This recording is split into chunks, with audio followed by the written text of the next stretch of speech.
long week season. OWS fam, the nation, my dudes and dudettes. First of all, happy holidays to all those that are celebrating anything, celebrating lives, whatever you may be celebrating. Happy holidays. Hope you're having some good time with the family, taking the load off, relaxing. Now, let us turn forward to the week 17 main slate. We only got 2 of them left, man. 2 main slates to go, but this one is very interesting. We only have an 8-gamer because of the Christmas/holiday festivities that the NFL has thrown out this year. We had those 2 games on Christmas. We had the standard Thursday night football, and then they give us also a 3-gamer on Saturday. So that leaves us with only 8 games for this main slate. So without further ado, we'll bring him in to talk about this interesting 8-game main slate. Mr. Rich Hribar, how we doing this fine Friday, December 27th? I had to look at the date. Friday, man. Yeah. How we Listen, doing? hopefully everyone had a really good holiday. We've got, like you said, the short 3-game slate, which is like a little Thanksgiving slate that we get to bring back, which is always fun to play that. I mean, I don't know how fun Patriots Chargers is, but that it exists. And then we've got this 8-game DraftKings slate on Sunday because of all the games moving around the board. So kind of more of a condensed slate too. So a lot more narrower of a field to kind of walk through. There's also some interesting aspects with the slate being that, we would have been targeting Saquon Barkley pretty heavily this week. We would have been targeting probably Jalen Hurts, AJ Brown pretty heavily this week. Now we don't know how this team is going to operate after scoring only 4 field goals in the second half, or after, I guess, the first quarter. They're up 21-7, and they only managed 4 field goals with Kenny Pickett under center after that. So they are effectively, they have a very slim chance to get the top seed. They need Minnesota and Detroit to lose this week. And then they need those 2 teams to tie next week, which is highly unlikely. So it's almost a certainty that the Eagles are not going to be in contention for the number 1 seed. So how do they manage their team this week with Saquon chasing history, with Jalen Hurts out against this Cowboys team that they should be able to, if everyone were healthy, to handle kind of easily? How do you see this game? We're going to start here this week. How do you see the Eagles kind of approaching this week? Yeah, and we just walked through this on our show, and they still do need to win one of these last 2 games to clinch the division since they lost to the Commanders last week. I mean, you would think that even if they somehow lost this game at home to the Cowboys, that they would definitely beat the Giants, even week 18. But they do need one more win to kind of lock this thing up. This game becomes interesting because, like you talked about, when Kenny Pickett came in this game, we saw just the removal of Jalen Hurts and things that they didn't practice probably a lot. Kind of be brought to the forefront. They had to operate more of a drop back traditional passing game, and it kind of hurt the entire offense. Saquon Barkley, the final 3 quarters of that game, rushed 22 times for 41 yards. He faced 8 or more defenders in the box on 60% of his carries outside of the first quarter. And on those runs, he ran 13 times for 18 yards. We saw a lot of Kenny Pickett, just one read drop backs, which was great for AJ Brown. It was really great because the one element we have in play here is that the removal of Jalen Hurts, to Kenny Pickett, isn't necessarily a good thing for quality of targets, but we could get a lot more targets. And that's something that's been kind of the bugaboo with the Eagles pass catchers all year. It's like, hey, you got to be hyper efficient on these 6 to 8 targets. That's been the story of AJ Brown all year. You're probably not going to get targeted in the second half of this game. And Kenny Pickett threw it that dude 60% of the time. And that doesn't even count the 70 yards of pass interferences that he had in that game on those targets. But, he threw 22 passes that weren't throwaways, and 20 of them went to AJ Brown or Devontae Smith. So, yeah. And then you add the DPIs, and it's another 3. So 23. Is that me trying to talk you into Kenny Pickett double stacks? I don't know. I don't know. Yeah. It's also interesting that CeeDee Lamb has been shut down. So there's a lot of moving pieces with this game. The Saquon chasing history thing, he needs 268 yards over the final 2 games. But then if they win this week, do they rest everybody next week? So how hard are they going to push him this week? There's just a lot of moving pieces here. So, I do think 2000 is something they kind of want. Sirianni's talked about getting guys accolades in the past. So, but you also got to be careful with a running back, unnecessary touches. So, yeah, exactly. So he would need what? He would need I don't think he's going to catch Dickerson based on the layout, but I do think 2,000 is something that is, I think all parties want that. Yeah, so he would need 162 yards for the 2K mark. And he needs 268 to break Dickerson. Yeah, that's an interesting comment as well. No tush push threat. Yep. Threat of getting vultured there at the goal line. This is a spot where the Cowboys have kind of like their recent production on both offense and defense, I think, is heavily skewed by their schedule. So over the last 5 weeks with Cooper Rush under center, they've played some teams that we expect them to be able to handle business. They had, over the last 5 weeks, Washington, the Giants, the Bengals, the Panthers, and then Tampa Bay. They played tough last week. Within that same discussion, Rico Dowdle had suddenly turned into somebody who's seeing a borderline elite workload on a weekly basis. He's seen 61% of the offensive snaps or more in each of the last 5 games, 70% or more in the last 4. Last week was the first time in that stretch where he did not see 20 opportunities.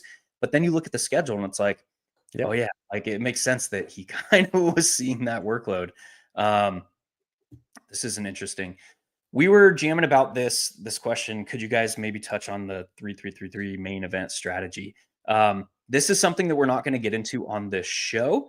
I will be firing it. I don't know about Rich. I will be firing it. You're going to get all of the discussion on the theory behind that contest at 1 week season on the Slate podcast and some stuff like that. We just don't have the time to get into that on this show. Do a whole show on it. We would do a whole show on it. So yeah, there's just a lot of interesting aspects with this game. CeeDee Lamb out, so it's like their pass catchers, like, I don't know, Ferguson, then Jalen Tolbert, then Brandon Cooks, and then 5 other guys. I don't know how that's going to shake out either. So there's a lot of uncertainty with this game, but we know very clearly that like Saquon Barkley has immense upside in this spot. So is this something where you're kind of looking to ownership to dictate your interest here, or how are you handling the pieces from this game? Yeah, Barkley is someone I want to follow ownership on. Early peak behind the curtain was that it was higher than I assumed. Last week we talked about playing, jamming Barkley in as many lineups as possible. And the first 30 minutes of last Sunday, I was like, oh baby, we are going to get all this Christmas money back. Because we talked about I jammed Gibbs and Barkley like everywhere. Mm-hmm. It's like, and Connor, those are like 3. I like played those 3 running backs. Like, and I was like, oh, we're gonna print. And then things just kind of slowed down the rest of the day. And it was still a profitable Sunday. But I remember thinking how the first 30 minutes were like, so then just, I thought Saquon licking our chops. Yeah, Saquon was going on his way to like 250 and like 4 touchdowns. And then things slowed down. But yeah, I'm going to use that. I'm going to use his ownership kind of dictated because, like I said, I do think the Eagles pass catchers could fly a little bit under the radar here. No pun intended on that.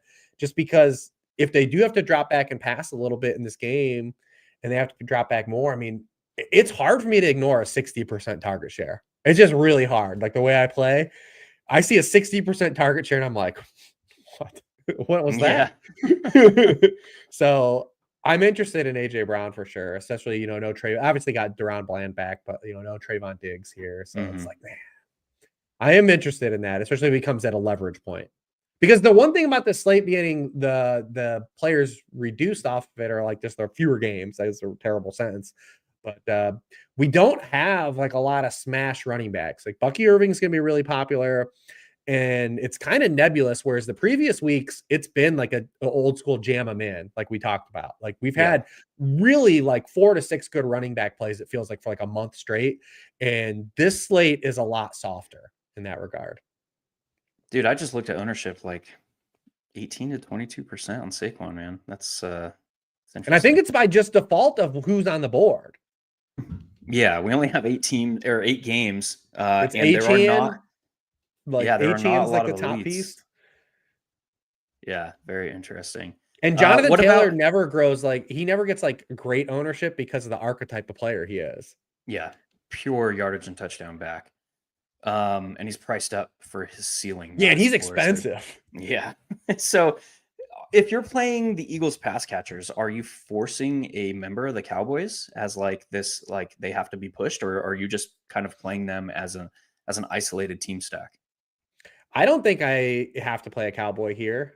Um, yeah, I'm not because I just don't know how you diagnose who to play. You just laid out the Yeah. Dowdle stuff. And then as a pass catcher side, we know Brandon Cooks will probably run the most routes. Tolbert will probably take most of Lamb stuff. He had been playing behind Turpin. Turpin actually ran more routes than him on Sunday night, but we know Turpin's like not going to be pressed into like a full-time receiver role. He's just not Yeah. that type of player. So I'd assume Tolbert gets like the biggest bump in like snap allotment, but then you still have to deal with the Eagles, like the Eagles defense. And I know what happened last week. They gave the 4 touchdowns to Jamison Crowder and Olamide Zacchaeus, but like, Yeah. are they giving up 4 touchdowns to these guys? Like, I find that hard to believe. Like, that's going to be a repeat performance from what we saw in the second half of that game. It's still Cooper Rush. It's not Jaden Daniels. So I think it's hard to like find an angle for like individual Cowboy pieces. You might have one that you can sell me on, but I think it's hard. No, that was a like you sell me on it. Yeah. Also, it was interesting to me that Kenny Pickett had only 5.96 yards per pass attempt. And his dude, he was just throwing slants at AJ Brown. Yeah, that was all it was. Like quick outs, man. His time to throw was right around 2 seconds. And he only attempted 2 downfield passes as well. Remember those they got erased though because of the PIs. That's true. Is that something that kind of sours you a little bit on that situation? Or are you still kind of I think it sours me on, like I said, when I was toying around with like, could we play Kenny Pickett doubles? I think probably not. I think you're probably looking for maybe like a oneer as like Saquon leverage, I think. Just pure volume play. Right. Yeah, literally that, like an AJ Brown volume play. Yeah. Because we're gonna see Justin Jefferson be owned on this slate. Yeah, because again, it's like, who do you pay up for? There's just not a lot of places to spend your salary. Which is interesting dynamic too, from a theoretical sense. I'll talk more about this on the Slate podcast on Saturday, tomorrow morning. But typically when we see fewer options of pay up players, like at the top tier in player pricing, you see those players that get immense ownership. And it's simply a function of, I don't know where to spend my salary. Right. So there's an interesting dynamic to maybe building more balanced rosters. We'll talk about that more tomorrow. And I think that's what the case is with Saquon. Yeah, because we saw in full slates, he's like sub 5% for the entire season. He was against the Commanders was sub 5% last week. Yeah, I was the same as you, man. I was locking Saquon and Jahmyr Gibbs. Looked like a genius until no longer did. Well, and they were kind of overshadowed by Jonathan Taylor, which sucked. But all right, dude. We covered that game. There is another game that is probably going to garner some interest, and this is actually my favorite game on the slate. More so, we'll get to the afternoon here in a minute. But the Panthers and the Bucks, dude, this is my jam. Like, this is what I'm looking for. Elite concentration on the Buccaneers side. And then we have a Panthers team that is more pass heavy. They're playing better football. We have a quarterback that is in Bryce Young that is playing better football. So this kind of stands out to me as a spot to attack. I'm highly interested in Baker doubles, and everybody's keeps asking us like, how can we play Baker at his price now? He's almost 7K when we were jamming him in at like 5,500. It's a function of this slate, man, for me. Like, I am fine paying almost 7K for Baker Mayfield. I want to jam all the Mike Evans. I want to jam all the Bucky Irving. Bucky's going to garner some ownership. And that's an interesting way to play into or against that ownership, is like, yo, let's onslaught this team. I'll even add Jalen McMillan if Cade Otton is out and just run a 4-player stack. Bringbacks, man. Talk to me about the Panthers a little bit. Yep, this game is fun from small field onslaught stuff, which is my jam. That's why I like this game too, is because you can play it through both sides. You've got inherent easy bringbacks that correlate on both sides. You can, even if you wanted to play the Bryce Young side, I think it is viable based on his price. I don't think that price restriction on Baker is like necessarily, like you said, in play this week, because you also have cheaper pieces like Bucky Irving's underpriced, and if McMillan is part of that stack, he's also cheap.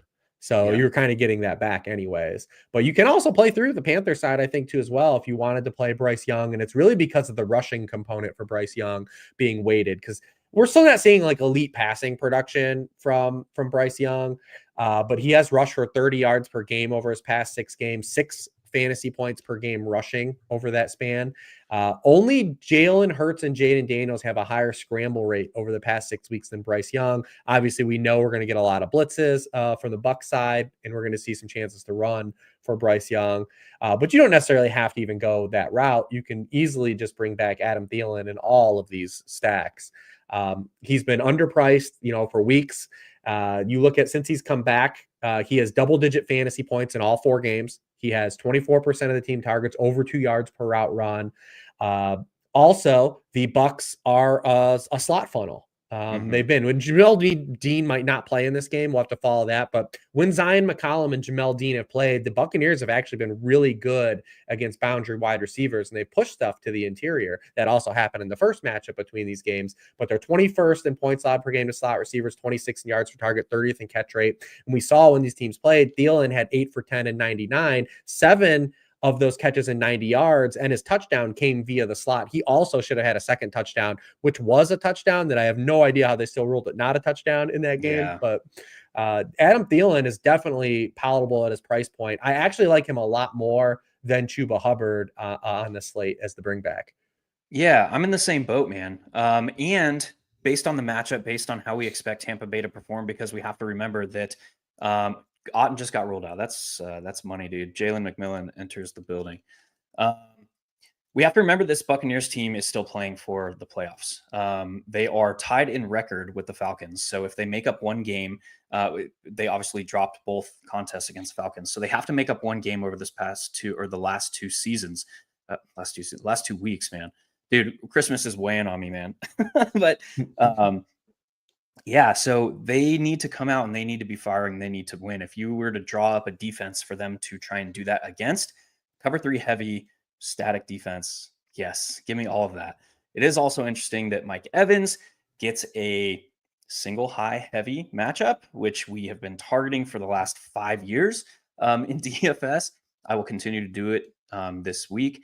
Jalen McMillan also has seen his route participation increase heavily over the last 3 weeks, has scored 4 touchdowns, seen 6 or more targets in all 3 games, 7 in 2 of them, scored a touchdown in every game. And he's kind of gelling with Baker a little bit too. So we have Mike Evans, who's chasing an extension of his already record, 10 consecutive seasons of 1,000 yards to open a career. If he gets it this year, he will tie Jerry Rice for 11 in a row, which is also an NFL record. So lots going on here, man. I like Adam Thielen.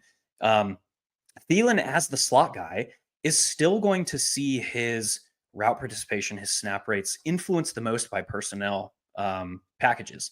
And in this matchup, we should expect, if it plays out how we're kind of buying into here, we should expect the Panthers to be in 11 personnel a little bit heavier. So that should influence his route participation, his snap rate, and give him a clearer path to upside. So love that.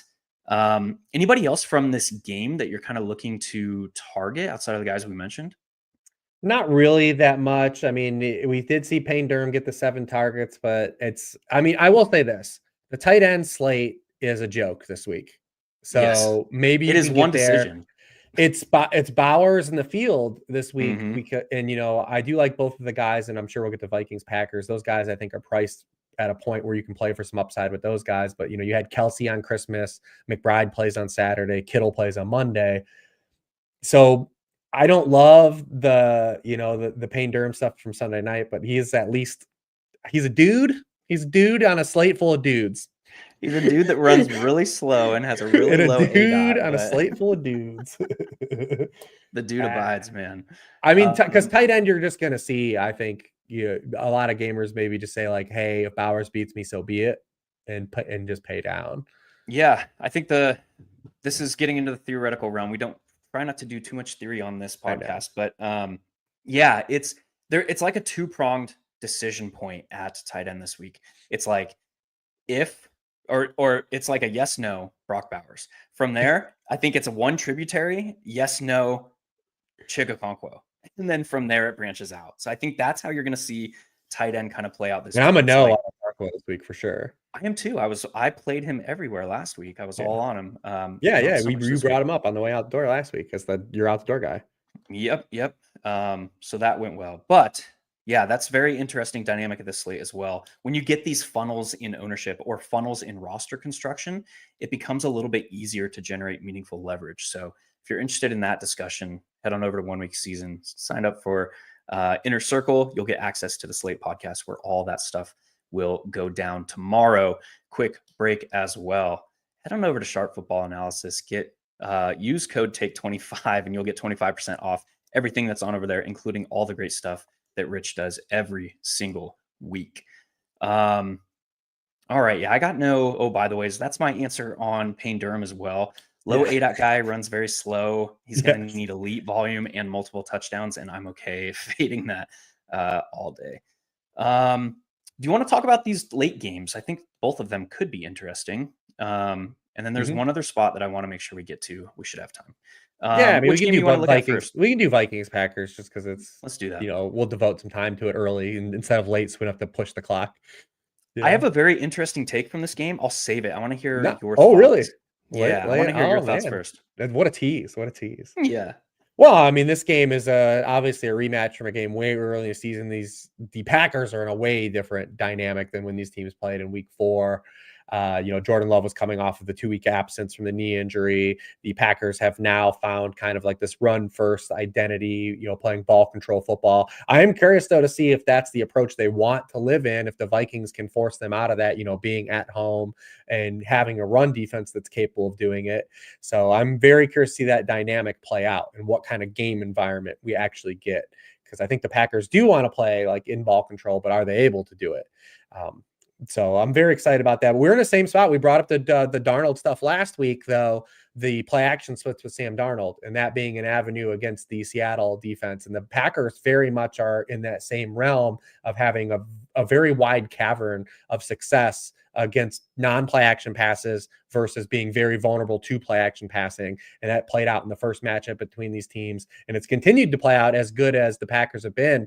It's pretty funny that when you look at the Jets defense and how they've been significantly worse since the firing of Robert Saleh and the Packers defense being significantly better since bringing Robert Saleh on as a consultant. I don't know how hands-on he actually is, but there's a clear correlation to where those two things have gone. But when you look at the two quarterbacks that have had fantasy success against the Packers over that stretch, Tua Tagovailoa with a lot of dropbacks in that game, and then Jared Goff, Sam Darnold fits 2024. Sam Darnold fits that same corollary of how those quarterbacks operate and how those offensive systems operate. So I do think that there is going to be some passing game success here for the Vikings in this game.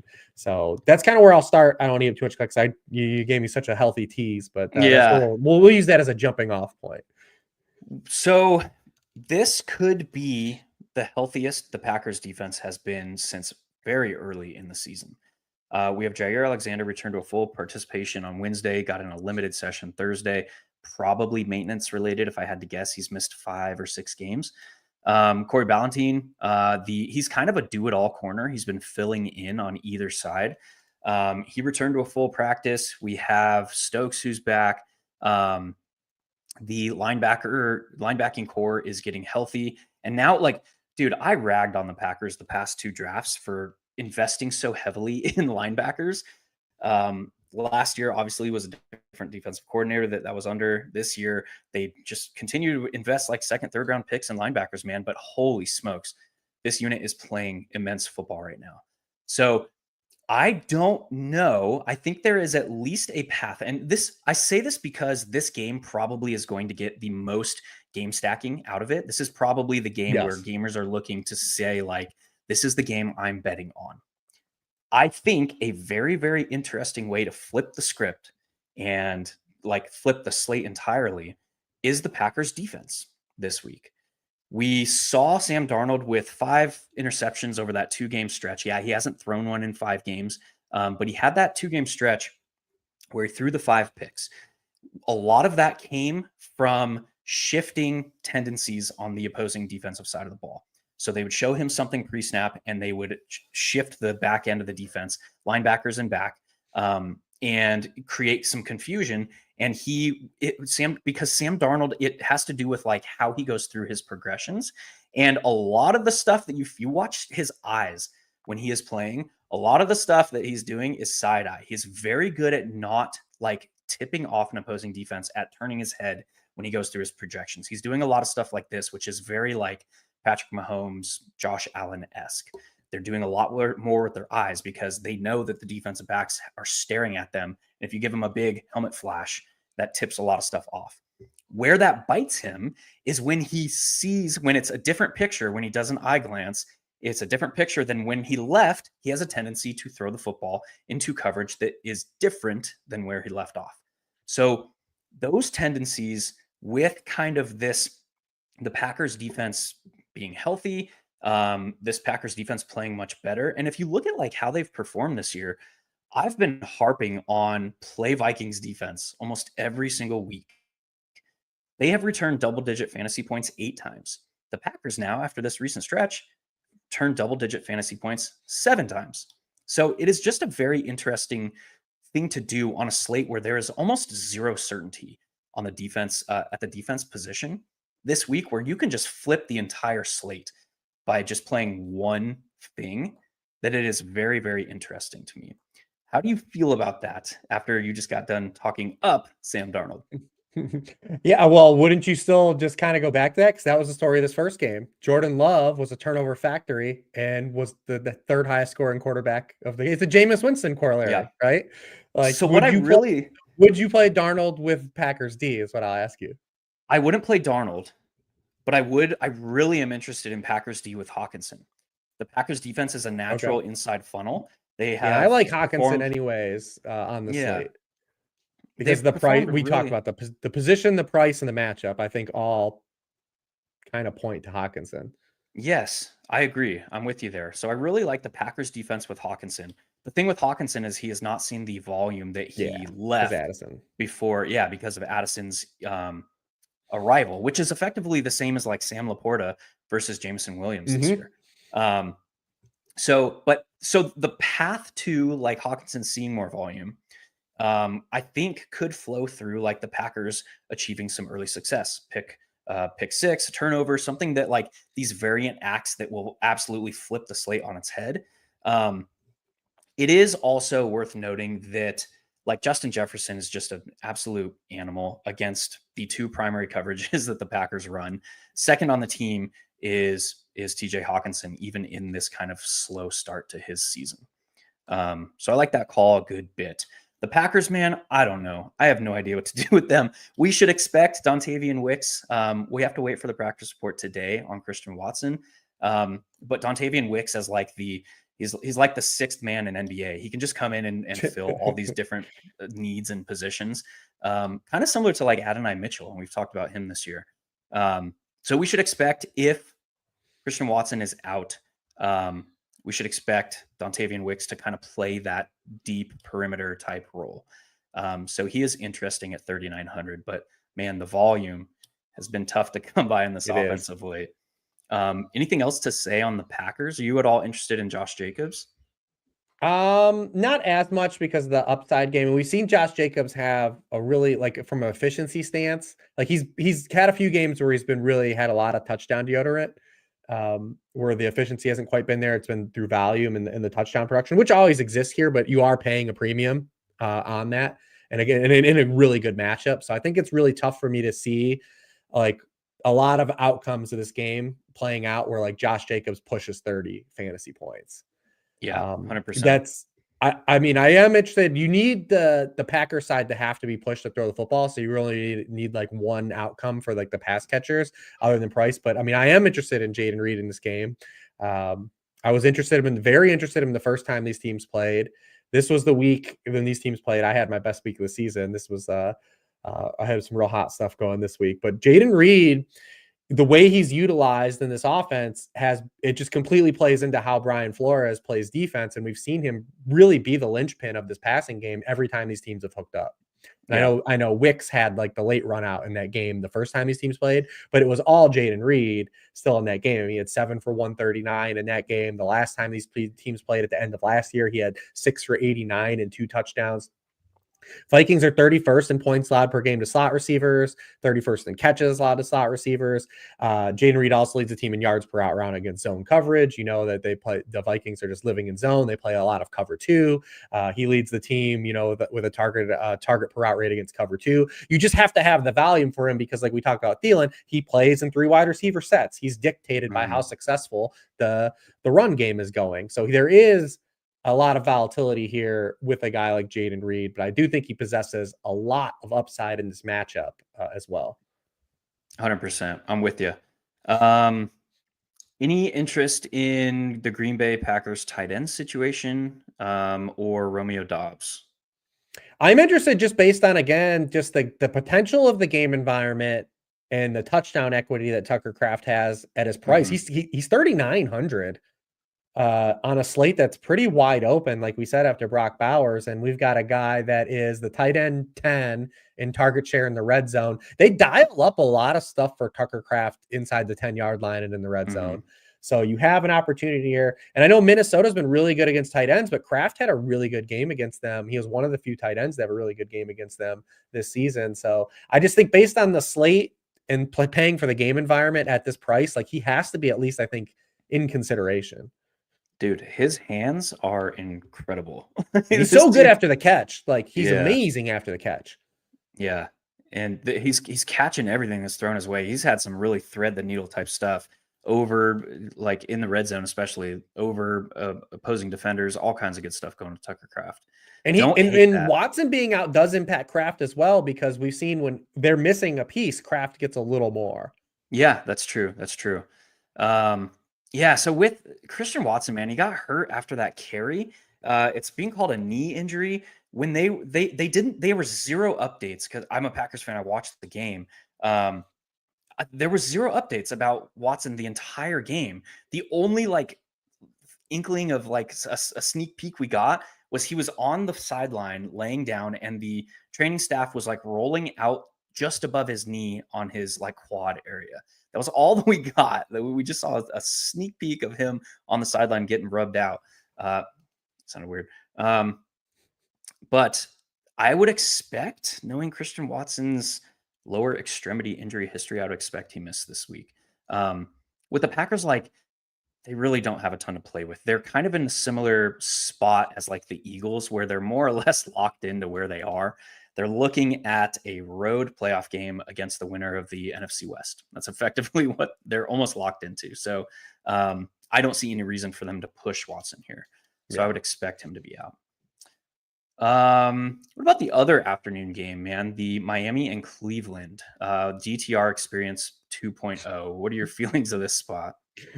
It's the worst quarterback we've seen play football for the past years, which is really saying something, because we've seen a lot of bad quarterback play, but he's now, especially with Watson on his team, and Watson being like, think about like how the delta's been between like Watson versus like guys like Flacco and Winston, but the DTR experience has been quite a different ride. He's now up to 180 career pass attempts and is below 4 yards per pass attempt. Pretty good.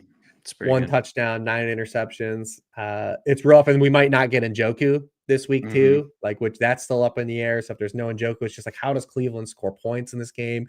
We're getting a Miami team, on the road where they historically have, played down, not played as well as they have it at home.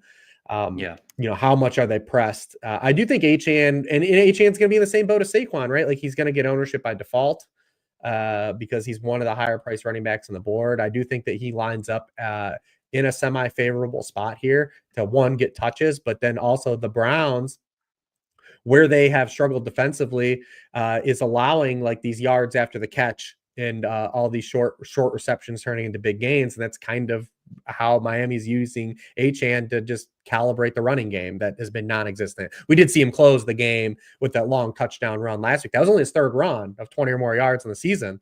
All year. All year. And, granted, he had fantasy gamers, their hearts in mind, by not sliding and taking that to the house. We appreciate that, Achane. But you look at the Browns, they all have 9.6 yards per catch after running backs. That's 31st in the NFL. So if we're getting a guy that's getting utilized in the pass game as much as Achane is, that's, that lines up for him to be, kind of effective. But he's in the Saquon boat, where I believe he's going to garner ownership by default on the slate. Yeah. That pass game production that the Browns have given up this year makes a lot of sense when you consider how man heavy and how aggressive they are, which that has not changed pretty much all season. So, yeah, we should expect you're paying. You're not only paying salary, you're paying some hefty ownership to play Devon Achane this week. So, something to keep in mind. With with um, with David Njoku. I mean, I don't know if he's expected to miss, but it's certainly looking as if he's going to miss. He missed back-to-back practices with a knee injury to start the week. We'll need confirmation today. But with DTR's tendencies to be a check down monster, does Jordan Akins do anything for you if Njoku is out here? I don't think so, because when I looked into a couple weeks ago when the Njoku missed the game against the Chiefs, it was still another thing where Akins just like doesn't get the route participation. Like they've been playing other guys with him. I think who'd they play? Whiteheart or whatever other dudes, whatever the dude's name is, Blake Whiteheart or whatever. Blake. So like he hasn't. It's not like it's been just like a plug and play backup tight end. Like we saw like Payne Durham just play Cade Otton's position, right? Yeah. Like it's not been like that for Akins. Even earlier in the year when it was with he missed like the month when Njoku missed that opening like 4 games. Mm-hmm. Yep, I'm with you. I was playing around with him just because he was so cheap. I mean, yeah, and that's the same thing. If you're, I will not push back on any punt tight end you have, especially on this slate, because you only need Bowers to fail. Yeah, effectively, you need Bowers to fail and Chig to be sub 15 points. That's really what it comes down to. All right, there's one, or I guess anything else to add from either side here? No, I think it's tough. You're not going to get to, I don't think, any of the Browns pass catchers. And like this probably isn't a spot to where you're going to like try to chase the Tyreek game for. Yeah. Jalen Waddle's looking like he's going to come back. Again, we'll need confirmation. There's so many injuries on the slate too, man. I guess we should say Jonnu is on the slate. Jonnu is on the slate. I don't have no shade. I guess I don't want to shade him. He's had a great year. He's had a great last 6 games. Yes, true. Yeah. Again, though, like he has really weak man coverage splits, though. He has really weak man coverage splits, and most of these high output games have come in like high scoring close affairs, or them losing, and both of those are fairly unlikely in this spot. I mean, look at he put up 101 and 2 against the Raiders. That was kind of the only game, and he did it only on 8 targets. That was the only game in this stretch where he kind of had elite production in a game that was not really close, or that they were not being pushed by like being down. So yeah, I kind of doubt the volume. And that's what happened to the Bengals last week against DTR. I mean, Burrow threw the late touchdown to Chase, but like no one went wild because DTR was just so bad. So I think it's probably just the Dolphins, show up, meander through the game type of environment. And I mean, last week, like Burrow threw some picks. Burrow, what was it 2 or 3 picks? Didn't he throw last week? The Titans, he did. Did he throw a pick last week? Oh, did he throw one? Maybe I'm fucked up. I don't know. I might just be messed up. The other game that is in this early window, there's 6 games early, only those 2 late. So we covered the 2 late games. We covered our favorite game in Tampa Bay and Carolina. There's one more that I want to discuss real quick, and it's the Colts and the Giants. Purely for the fact that Anthony Richardson is kind of trending to be out. He missed the first 2 practices. I just saw a report that he did not appear to be participating in Friday's practice, in the portion of practice that was open to the media. And it was Joe Flacco taking all of the first team reps on Thursday. If we get Joe Flacco, man, that kind of shifts the slate a little bit. Like we lose Jameis, but we get Flacco. Like it's almost a 1-for-1, dude. Any interest against a Giants team that's kind of rolled over? Yeah, you could. I mean, it changes the whole dynamic of the offense too, because we've seen since Anthony Richardson's come back, they've really adopted more of the strengths of Anthony Richardson versus the start of this season. They tried to make Anthony Richardson they tried to make him excel at things he wasn't good at. And then they've kind of leaned into things he does good at since he's been back. So that kind of has a trickle down impact on everyone, including Jonathan Taylor in this matchup. I mean, we've seen Jonathan Taylor with Anthony Richardson off the field this season has the worst success rate in the NFL, 18% success rate running the football. He only has a first down or touchdown on 16% of those runs. Now we can easily just look at this game and say, Giants, Yeah. he'll be better. But I mean, Anthony Richardson's made him a better football player, and this offense has been better for it. Obviously be a bump for like guys like Josh Downs and, maybe even, the ghost of Michael Pittman and Alec Pierce. But yeah, probably Downs would be the guy that would get the biggest amount of lift here in this matchup if we do get Flacco.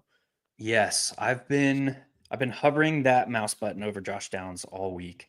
4,800 on DK, man. If he gets Flacco, this is he has significant 30-point upside. If Flacco's under center. So love me some Josh Downs. I don't think you need a bring back. I don't think you need Malik Neighbors to play because it's looking like he called himself a game time decision, but it's like, what does that mean from a player? I have no idea. It's like, yeah, dude, I'm a game time decision. It's fine.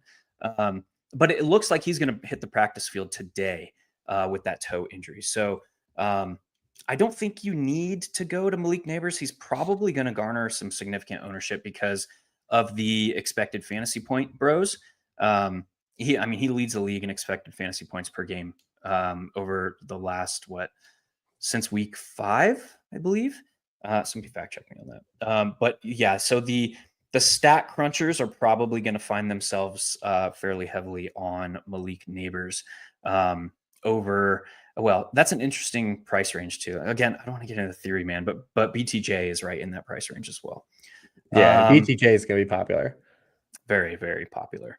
I just think that we're going to see a lot of ownership in this sub 7K tier. We should extend it to Devontae Adams at 7,100, which he's missed 2 practices this week as well. We'll have to week 17, maybe. The week 17 Blues, man. He's been out with a hip injury. Sauce Gardner's been out, and then 2 offensive linemen have been out, both practices for the Jets as well.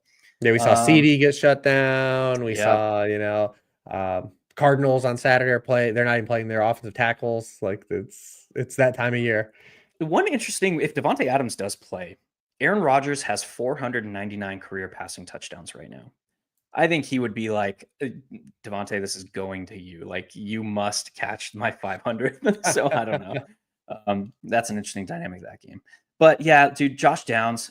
Any interest in Joe Flacco if he's under center? What is he priced? I haven't really looked at him 4,900. because I was waiting for like this today, right? Like I was waiting for today to be the kind of North Star for Anthony Richardson's availability or not. But yeah, 4,900. I don't know what kind of push we get here from the Giants, but I mean, the price is fine. We know Flacco can wing it, but they probably can just do the Jonathan Taylor experience this week. Yeah. It's another one of these spots like the DTR spot, right? Like what's the upside if the Giants are doing Giant stuff? And because, in Michael Penix's first start last week, they scored 30 points, but they had 2 defensive touchdowns.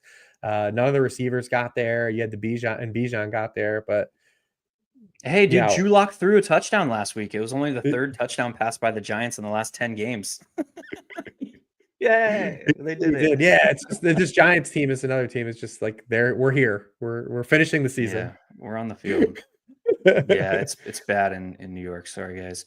That's kind of where I'm at. It's Josh Downs or kind of nothing for me from that game. I don't think you need to bet on a game environment that probably has one of the fewest chances to blow up. I guess we should end it before we get into the out the door stuff. With the Jets and the Bills. What do you think about that? Yeah, I mean, we know the Jets are going to try. They're going to be out here pushing. But we even talked about, going back to Rodgers doubles last week, how there was some fragility to it. He didn't really play good in that first half against the Jaguars. Are the Bills going to, give a bunch of production to him? The Bills kind of came off of that huge win and had kind of a step back and weren't at their best. It was a letdown game and for them, but they were able to come away with a win. Is that going to be the case 2 weeks in a row? A big part of this game, too, I think, will be the availability of Quinnen Williams. He practiced yesterday, though, I believe, so we can get him back because they've been night and day against the run with or without Quinnen Williams on the field this season. And we've seen James Cook kind of develop into like this really big play back. So that would be in play. But it's just always really hard because we're back on the Bills like as their BS, man. Like we know when the Bills have all their pass catchers available. that they give targets to Khalil Shakir and Dalton Kincaid, and then they rotate all the other dudes. Yeah. And it's just really hard to find stacking partners. It's really hard to find upside because those two players inherently, Shakir and Kincaid, are not high upside players. They need lots of targets to get there. They don't score touchdowns. It's just really hard. Like the Bills are just one of these teams that are very frustrating for a really good NFL team from a fantasy sense. Yeah, dude. No pass catcher has played more than 75% of the offensive snaps over the last 2 weeks. And I say the last 2 weeks because that's the when Keon Coleman and Dalton Kincaid came back. So now they have Keon Coleman, they have Mari Cooper, they have Khalil Shakir, they have Mac Hollins, who's still playing a ton of snaps.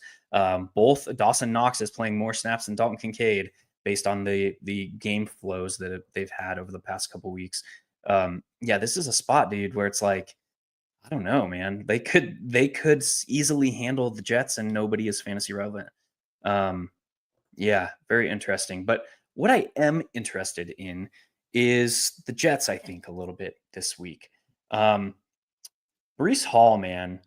Breece Hall has seen 19 or more running back opportunities in 9 of 14 healthy games this season. That said, he only has 2 games all year over 21, which came, he had a game of 23 and he had a game of 24.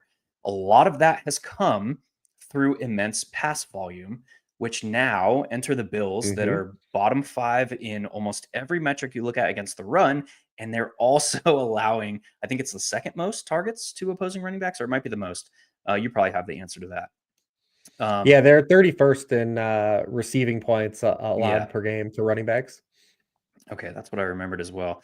So yeah, like Breece Hall, man, this could be like one of his 30-point games out of nowhere based on him seeing 7-8 targets type thing.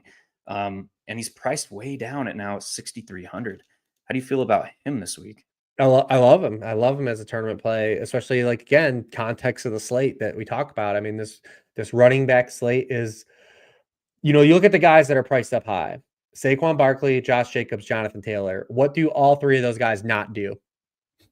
They don't catch the football. Catch passes. They don't catch passes. So like now you already, if those guys don't like shadow realm you with multiple touchdown games, the slate's wide open. To where he can run down these next tier of guys because he is one of those combo backs that can flirt with 20 touches, flirt with a high receiving total, and have touchdown equity. So I love him in this spot, to be honest. I love him as a tournament call-out. It is also very interesting that Breece Hall emerged from week 13 with that knee injury. So he missed week 14. He came back week 15 to only 48% of the offensive snaps. Week 16, he was back up to 77% snap rate, which if you look at how he started the season, he saw 69% of the offensive snaps or more in every game through week 11. So to me, this is very clearly he was hampered by the knee injury, and now he's kind of put that in the past, and he's kind of back. So I really, really like Breece Hall this week. Yeah, I love that shot. Anything from the Jets that we didn't cover? Are you at all buying into Garrett Wilson at depressed price? No, not really. I've tried it a bunch of times, kind of the Tyreek thing. It's really tough. But I mean, and the Bills have been a lot better on the outside than inside wide receivers. He did have a 100-yard game against them earlier. That was pre-Adams as the last game before they got Adams. Yeah. It's just Adams and Rodgers are doing their Aaron Rodgers, Adams stuff. Like the song is back, man. Yeah. Just discount, double check all over the field. Yeah. I'm with you, man. If we look at like the targets since Garrett Wilson threw his sideline hissy fit to Aaron Rodgers, it's like Devontae Adams has put up a 253 receiving yards to Garrett Wilson's like 60 something. I looked at it earlier this morning. I have to double check that number, but it is very clear that it's like, yo, you don't piss off Aaron Rodgers. He's one of the quarterbacks that you just don't piss off as a teammate. I don't know, man. I can't go there. Any other game that you want to touch on in the next 5 or so minutes, man? I don't think as far as like onslaught stuff. I mean, there's some oneers that maybe we can just throw around. Our favorite oneers. Yeah, let's throw around some favorite oneers. My first guy is Calvin Ridley. And Okay. we've done, I know, the Jane Reed and Calvin Ridley week. Oh, who's heard this before? But Yeah. but you look at it. I mean, the only time that Calvin Ridley the past month has gone over a 20% target share was against the Jaguars. He had 38% of the team targets, and Mhm. that was in a game with Will Levis.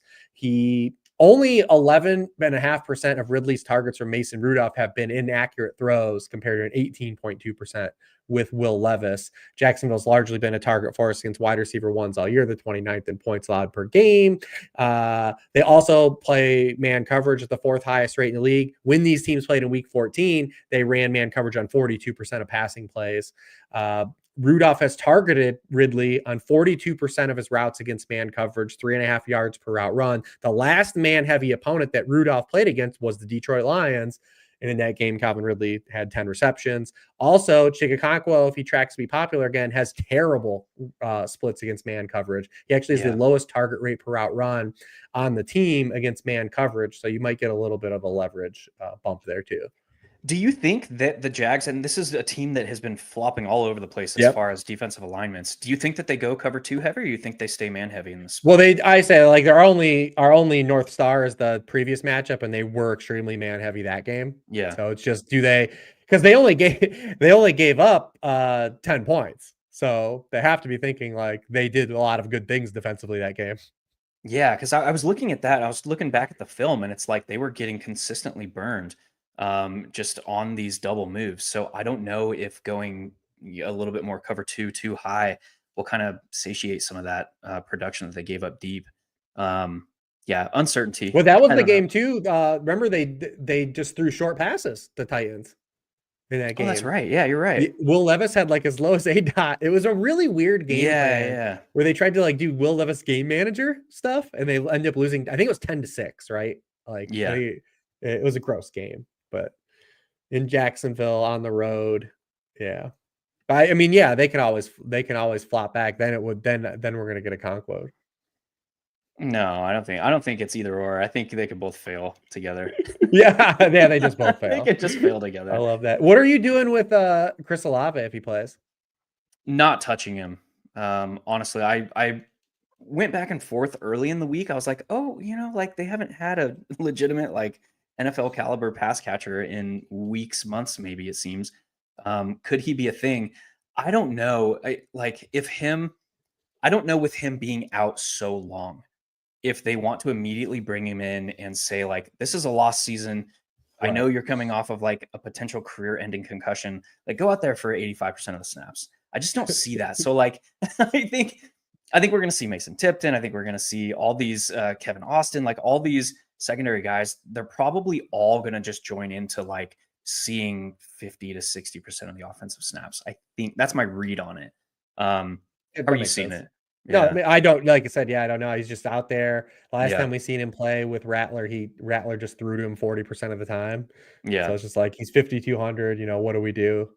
Highly Um, inefficiently, we might yeah. add. Well, he had 100 yards. We get the bonus either way. Yeah. Um, yeah, We got dude, I got a nothing else. Josh Downs was kind of my oneer.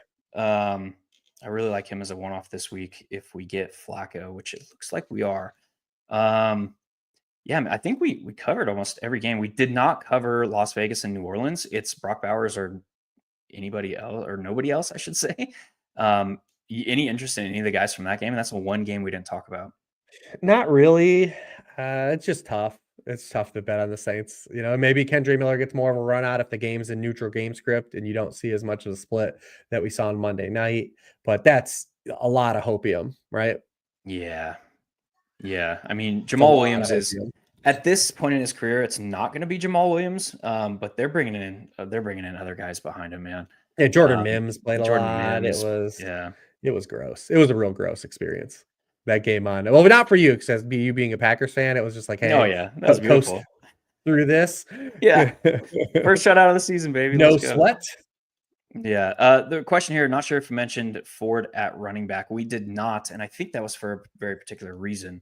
I am not on Ford at all because the offense is expected to be so much less efficient with DTR under center. Sure, he ripped off a 63-yarder on the first play from scrimmage last week. That's what he does. Highly unlikely to happen again this week. But yeah, he's kind of the flash in the pan guy. He's also at the same time highly unlikely to see more than 12 to 14 carries. That's kind of the sweet spot where he's been living when he's been featured. Any opposition to that?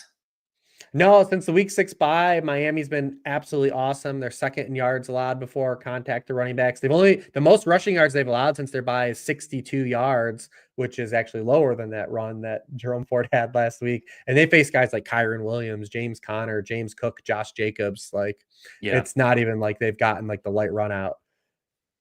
This is also an interesting one. Amir Abdullah has gotten a lot of targets. Those have all been in negative game environments, and they're playing the Saints. That's kind of my answer to that. He's a fine like GPP dart if it gets you like exposure to a build that is not utilized heavily. Like, don't just play Abdullah with like Saquon or Devon Achane and say like think you're generating some sort of meaningful leverage. I would play him in a way that the field is not. Most likely probably in a flex spot with 2 other pay up running backs. But I'm not on Abdullah. This is another guy that I played around with a lot early in the week. But I don't think it buys you much this week because he's priced in that range where like there's a lot of wide receivers that I simply prefer more, like Jalen McMillan, like Josh Downs, to where it's kind of a 1v1 bet there.